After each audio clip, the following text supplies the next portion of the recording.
À la plage à Gaza, dans les territoires palestiniens. Un pays sous embargo, une prison à ciel ouvert où la plage est le seul horizon, la seule fenêtre sur le monde. Instantané d'un bord de mer au parfum illusoire de liberté. On fait juste semblant d'être vivant. On est assiégé par la terre. On est assiégé par la mer, assiégé par les airs. Qu'est-ce qui nous reste? Il ne nous reste plus que Dieu. Où est-ce qu'on peut aller?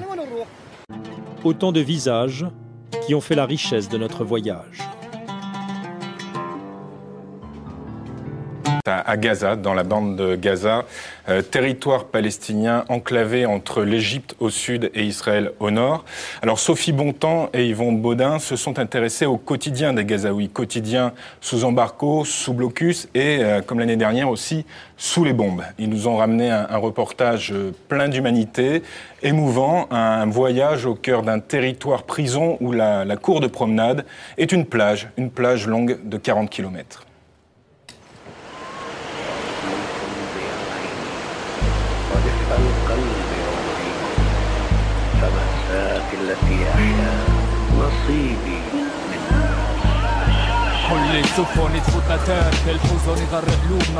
Juillet 2009, scène de la vie quotidienne.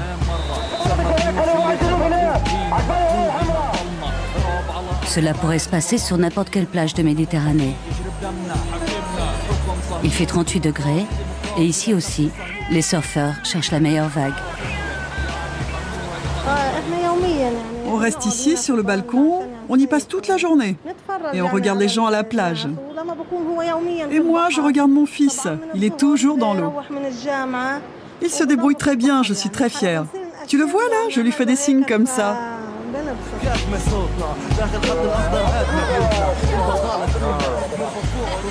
La plage, c'est Gaza. Gaza, l'été, 6 mois après la fin de l'offensive israélienne, une plage sous embargo.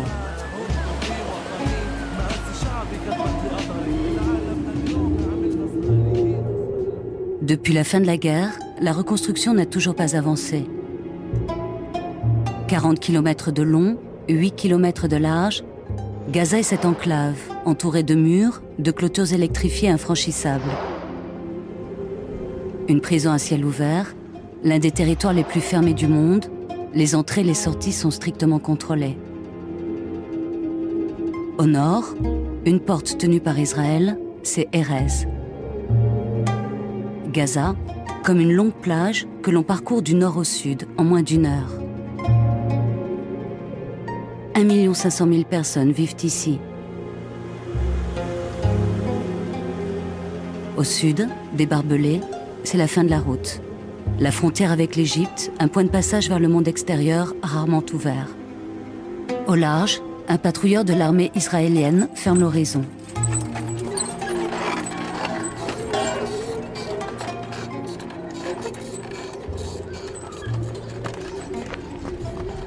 Quartier Zetoun, à l'est de la bande de Gaza. En français, c'est le quartier des Oliviers. Mais d'oliviers, il n'en reste plus beaucoup. La famille Samouni a toujours vécu ici. Une grande famille d'agriculteurs qui habite aujourd'hui un champ de ruines. Jour et nuit, un ballon blanc équipé de caméras surveille, un œil dans le ciel. Moussa a 19 ans, ses gravats étaient sa maison. Pendant toute la durée de la guerre, les cadavres de ma famille sont restés là, sous les décombres de notre maison. C'est là que le massacre a eu lieu.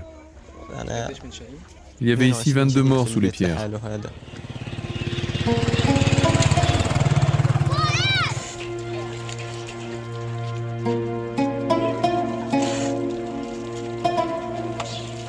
Moussa a perdu ses parents et 2 frères.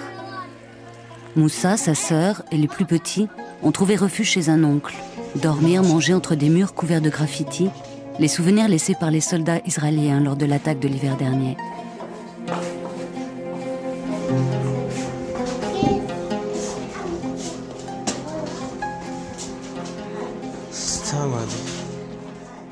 Zénab a 13 ans. On a tous peur. Tous les habitants du quartier ont peur. Il n'y a pas que moi. Vous avez peur de quoi?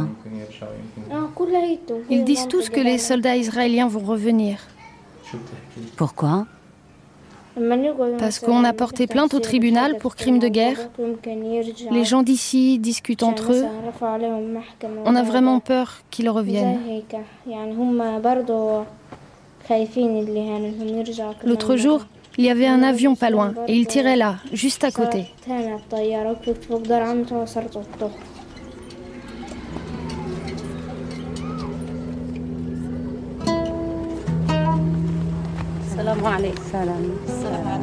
Chaque jour de l'été, chaque jour de vacances, Zeinab, ses sœurs, ses cousines partent à la plage. Au bout du chemin, là où les photos des martyrs veillent, un autobus va passer embarquer les filles le matin, les garçons l'après-midi. Car les activités ne sont plus mixtes depuis cette année seulement. Garçons et filles ne sont plus mélangés. Sous la pression des radicaux du Hamas, le parti islamiste au pouvoir.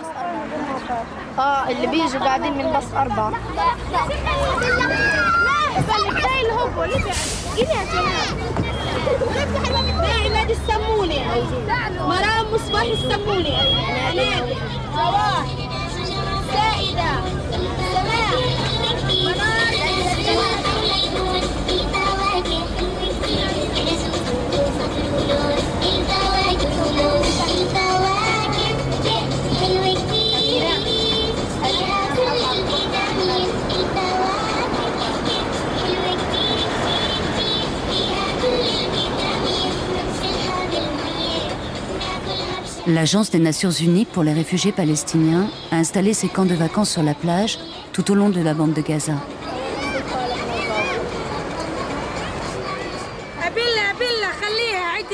Un centre aéré géant en bord de mer, aux couleurs des Nations Unies, ouvert à tous. 10 000 enfants comme Zeinab viennent dans ces camps d'été, chaque jour.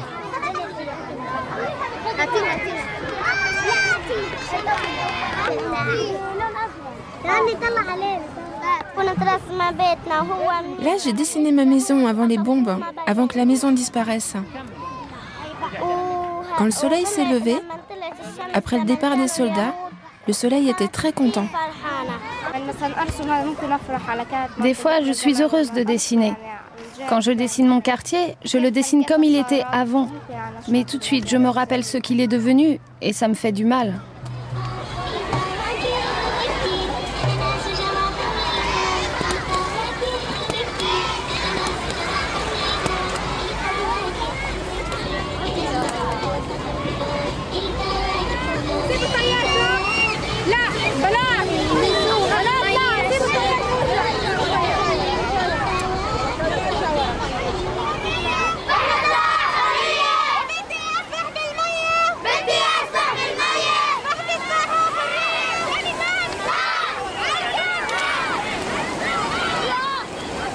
Et chaque jour, le moment le plus attendu, c'est la baignade, dans les vagues, même si personne ne sait nager.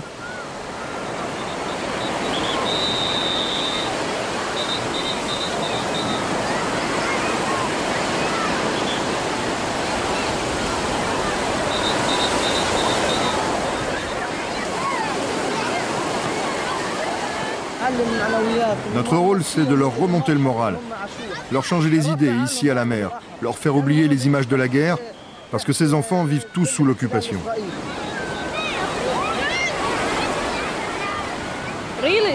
Les enfants spécialement ont tout perdu. Ils sont très touchés. Il leur manque quelque chose, c'est évident. On leur dit venez, ici il y a une fenêtre sur la mer. C'est un espace de liberté pour vous. Qu'est-ce que c'est ce bruit? Ce bruit, je pense que c'est un F-16 qui passe. Vous avez l'habitude? Oui, mais on a toujours peur quand on en entend un. Vous avez toujours peur aujourd'hui? Oui, parce que ce qu'on a vécu, un mois de bombardement, ça a été terrible.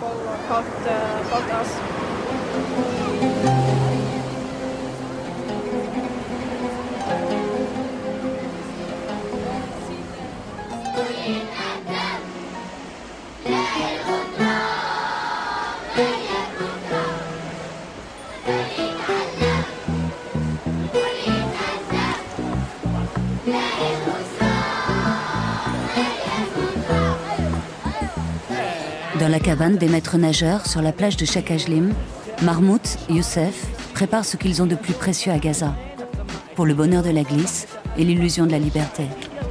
Les vagues ne sont pas très grosses aujourd'hui, mais on va se débrouiller.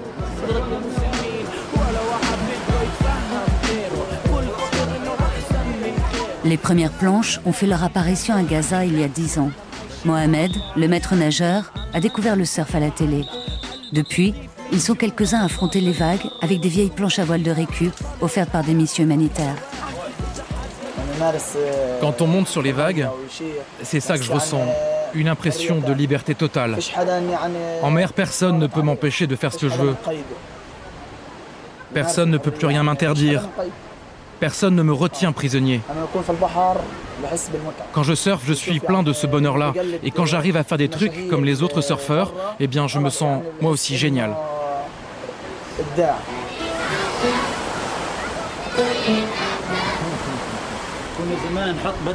Avant, on fabriquait nous-mêmes des pièces avec de simples morceaux de bois. Aujourd'hui, on a fabriqué cet aileron avec de la fibre de verre. Au début, on ne savait pas. On a appris petit à petit. Moi, mon rêve, c'est qu'ils deviennent meilleurs que moi et qu'ils partent un jour en compétition à l'étranger. J'espère que quelqu'un les parrainera et qu'on deviendra champion du monde de surf.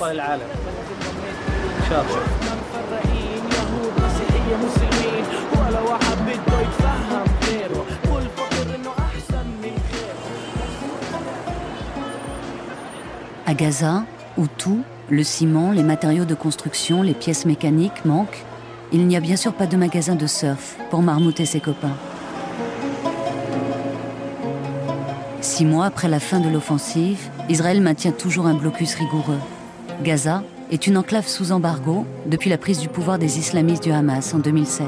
Le blocus est une punition collective. Juillet est le mois des mariages et des fêtes. Mohamed Soltan est le père d'une famille de 25 personnes. C'est lui qui fait les courses pour la maison. Il nous emmène sur le marché. Il n'y a pas de famine à Gaza, mais certains produits jugés luxueux par les autorités israéliennes n'arrivent pas toujours. Il y a quelques mois, c'était les macaronis. En juillet, c'est le chocolat et la sauce tomate qui sont interdits. Visite guidée dans les boutiques. Toutes ces boîtes, tout ça, toutes ces conserves, elles viennent pas d'Israël, elles viennent d'Égypte. Ce fromage, par exemple, il est égyptien. Là-bas, il coûte 1 shekel. Ici, il est beaucoup plus cher, il est à 7 shekels. Je connais bien les prix en Égypte. Avant, je faisais le marché là-bas. Tous ces produits, le halawa, toutes ces boîtes, les épices, la sauge, les noix de muscade, tout ça, ça vient par la contrebande, par les tunnels. Ça rentre d'Égypte et tout ce qui arrive par les tunnels est 3 fois plus cher. Israël avait déclaré dernièrement qu'ils allaient ouvrir les frontières. Mais en fait, ils ne laissent entrer que des produits d'entretien fabriqués en Israël et qui sont à la limite de la date d'expiration. Personne n'achète les produits qu'ils laissent entrer. Il y a 2 mois, ils ont annoncé l'entrée de 15 autres produits. Mais depuis 2 mois, il ne s'est rien passé, rien n'est arrivé. Le ramadan va commencer et aucun des produits qu'on consomme pour les fêtes n'est encore arrivé.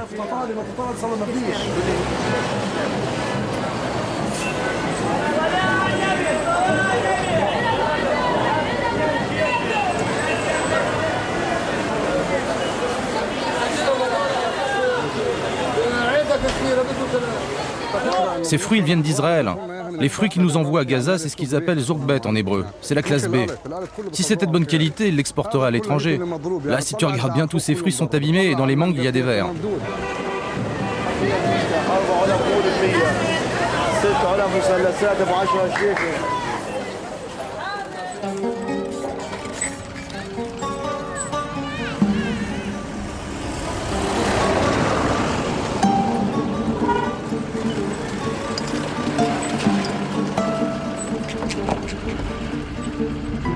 Hassan est le fils aîné de Mohamed Soltan. Il est notre chauffeur et nous emmène tout au sud, jusqu'au tunnel de contrebande.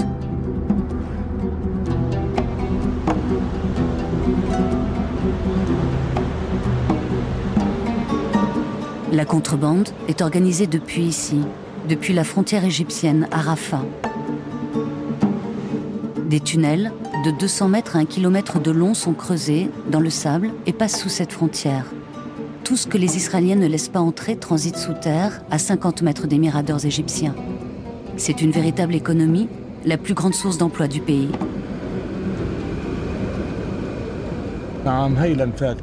Regarde, les tunnels sont là. Ils sont sous les bâches. Chaque bâche que vous voyez cache l'entrée d'un tunnel. Au bord de cette route, il n'y a que ça, des tunnels. C'est ici qu'on fait passer les produits de l'Égypte à Gaza. Les travailleurs qui sont là, ils font passer l'essence et le diesel. Tous ceux qui avaient des ateliers, des petits boulots, ils n'ont plus rien. Alors ils mettent leur argent en commun et ils creusent un tunnel pour gagner leur vie. Les camions-citernes viennent ici faire le plein d'essence à la sortie des tunnels avant de la revendre 50 centimes d'euros le litre sur le reste du territoire. Ce que Hassan ne dit pas, ce sont les armes qui transitent aussi par des tunnels particuliers contrôlés par les islamistes du Hamas. Il y aurait 1 millier de souterrains en activité dans l'enclave palestinienne, mais le passage est dangereux. Le jour du tournage, 5 personnes étaient prises au piège des galeries effondrées.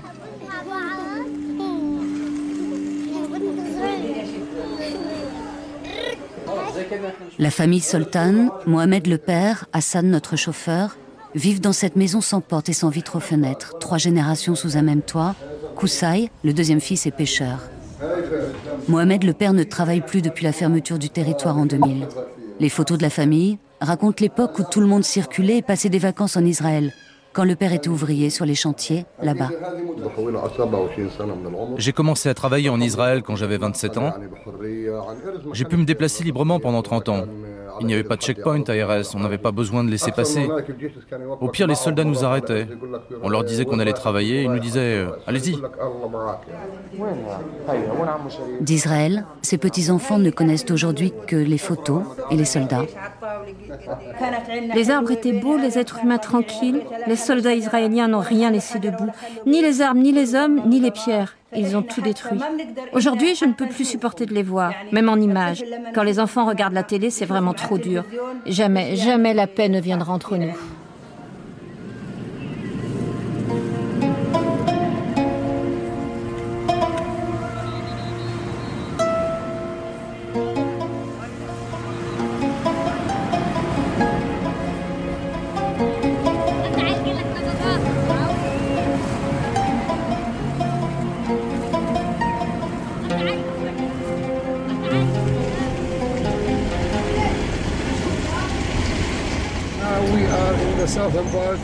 Nous sommes dans le plus grand camp de Gaza, c'est le camp de Shati. 70 000 personnes vivent entassées ici, sur 1 km². C'est la plus forte densité démographique du monde. Ahmed Yacoubi est né dans le camp de Shati. Il est le directeur du service des eaux de la bande de Gaza. Et à Gaza, les égouts se déversent directement dans la mer.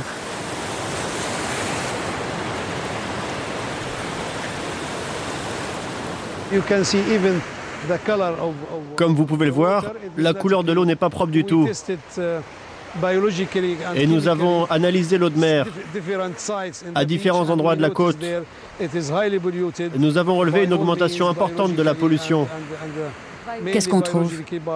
On trouve des coliformes, des streptocoques qui proviennent des matières fécales. Et nous recommandons aux gens de ne pas venir nager dans la mer. Mais c'est impossible de les en empêcher et de les interdire, car en été, c'est le seul endroit où ils peuvent venir s'amuser un peu.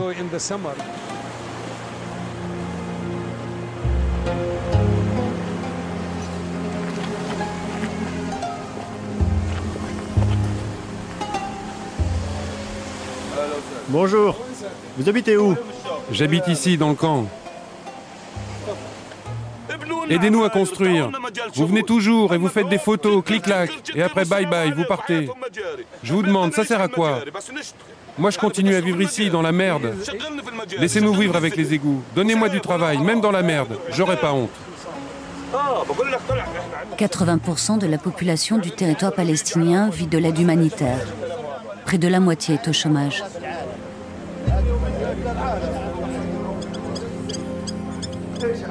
C'est l'une des 2 stations d'épuration de la bande de Gaza. La centrale a été bombardée, elle est à l'arrêt. Aucun des moteurs de ce bassin ne fonctionne. Bien sûr, aucune pièce détachée ne peut rentrer. Blocus oblige.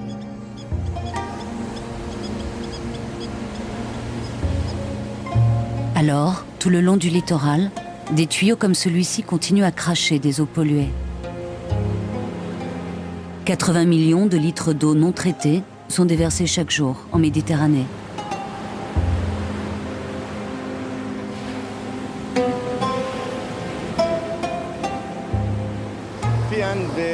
Mon frère est maître nageur et il est allé sauver quelqu'un qui se noyait ici. Et depuis, il est malade. Il a des problèmes aux yeux. Et moi aussi, j'ai mal aux yeux. Dès que tu rentres dans l'eau, ça te brûle et ça te fait mal. Il faut vraiment que les autorités fassent quelque chose, qu'ils nous enlèvent ça d'ici.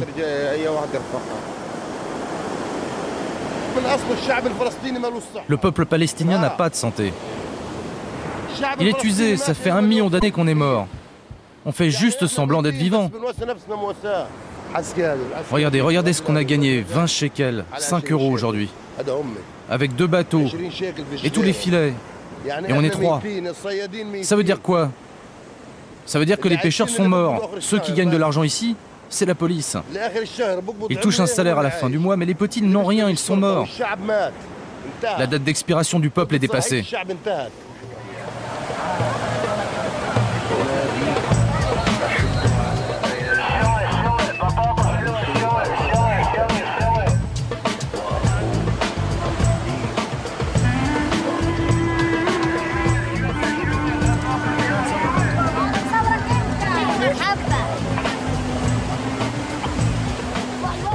Aujourd'hui, c'est vendredi et sur la plage, les policiers du Hamas patrouillent comme chaque jour. Il fait près de 40 degrés, les femmes doivent rester habillées des pieds à la tête. Les hommes portent des t-shirts et des shorts longs. Les codes vestimentaires imposés par les islamistes sont de plus en plus stricts. Atam, lui, est un petit vendeur. 10 centimes d'euros la patate douce, cuite sur la plage. J'ai pas trouvé d'autre travail à faire. Ça va, ça paye à peu près bien. Les filles par là. Les filles avec le mec là, ou plutôt le mec avec les filles. Allez vers le sud pour que je puisse vous voir. Là j'ai du soleil dans les yeux et je vois rien.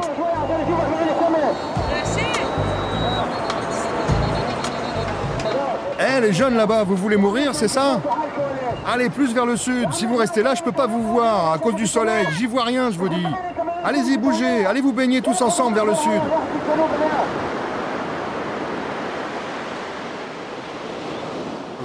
Il y a beaucoup de cas de noyade, mais il n'y a pas eu de mort aujourd'hui, parce qu'on a gardé l'œil bien ouvert. Il y a eu un type qui se noyait là-bas, mais on a réussi à le sauver. La pollution, j'ai entendu dire qu'il y avait un microbe dans l'eau, et c'est peut-être pour ça qu'il n'y a pas grand monde qui se baigne aujourd'hui. Ils en ont peut-être entendu parler. Mais vous savez, si l'eau n'est pas transparente, c'est pas à cause de ça, c'est à cause des algues. C'est pas les égouts la couleur. C'est à cause des algues.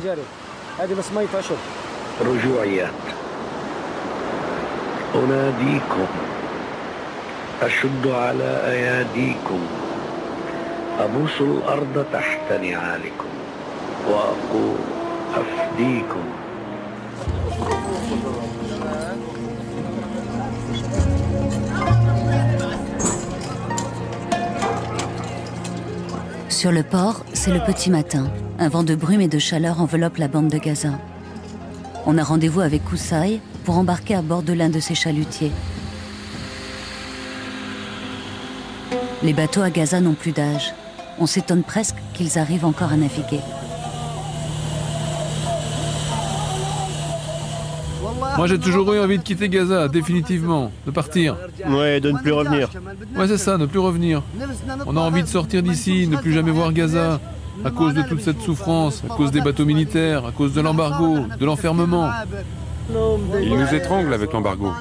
Quand on prend la mer et qu'on s'approche des frontières vers le sud ou vers le nord, je veux dire vers l'Égypte ou vers Israël, j'ai toujours envie qu'une grande tempête arrive et qu'elle me jette de l'autre côté de la frontière. Comme ça, je pourrais toujours dire aux Israéliens, c'est à cause de la tempête, c'est pas de ma faute.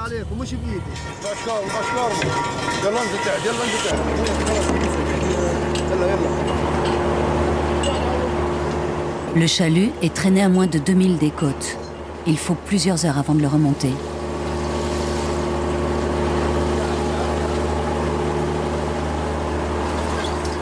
Cinq heures d'attente pour ça. Pour moins de 10 kilos de poissons à se partager entre 6 pêcheurs.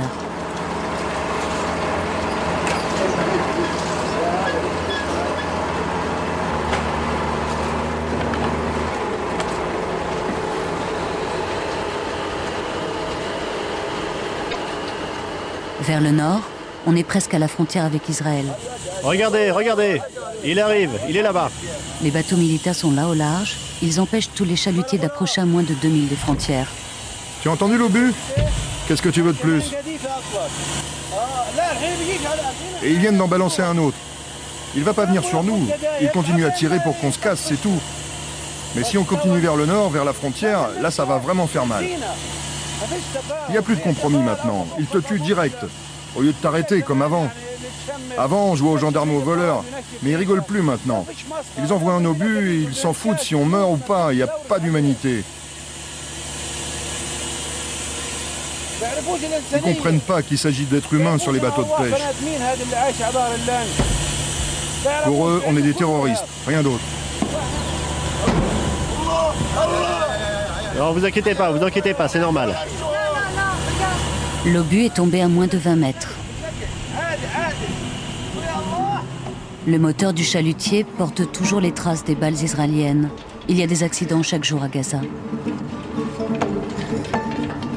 Les bateaux ne peuvent plus aller au-delà de 2005 des côtes. Le territoire de pêche se réduit de mois en mois.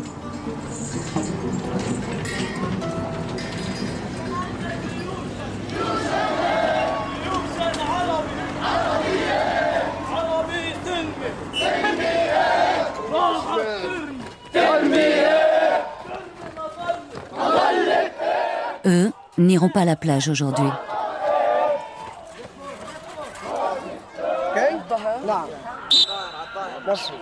Pas question de s'amuser. Ces garçons ont entre 12 et 18 ans et sont enrôlés dans l'un des camps d'été du Hamas, le parti religieux au pouvoir. Pour les islamistes du parti, il s'agit de forger la nouvelle génération.